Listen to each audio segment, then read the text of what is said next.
Niatong tubagon mga higala nga video, no, may tungod ni sa gidili sa Ginoo sa pagkaon ato ning paminahon si higalang amig. Human naman ta sa lato o guso, dire na punta sa isda nga naay kapay pero walay hingbis. Kini nga isda wala kini gibawal sa mga Seventh-day Adventist. Gitugot kini sa pagkaon bisan kini og walay hingbis. Apan naay kapay. Unsa man nga isda? Mao kini ang bilong-bilong o moonfish. Kini nga isda gikaon kini, ginakaon kini sa mga Seventh-day Adventist. Nagpuyo kini sa dagat, wala kini siya hingbis, apan naay kapay. Ngano nga gitugot man nga kaunon sa mga Seventh-day Adventist nga wala man kini hingbis. Inyong nabati mga higala, no, ang iyang ingon ngano kuno nga kita nga mga 70 Adventist mukaon sa isda nga bilong-bilong nga wala man kinihimbis. Atong tan-awon mga higala kung husto bagayod ang iyang pagtan-aw sa bilong-bilong nga way himbis, no?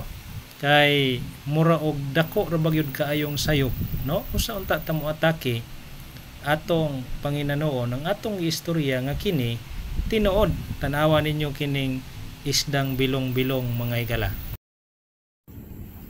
So nagaingon din mga kaigalaan, no? Kung ato i-google, bilong-bilong fish, also known as moonfish, do have scales, so dunay himbis.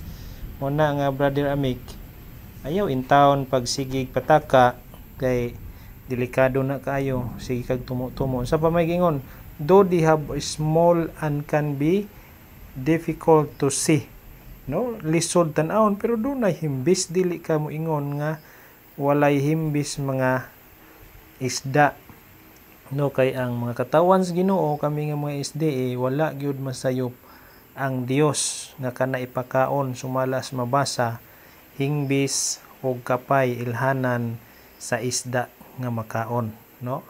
Kung di ka mukaon ayaw butang-butangi ang bilong-bilong kay tingali og mutuslo kas dagat paakon unya kas bilong-bilong.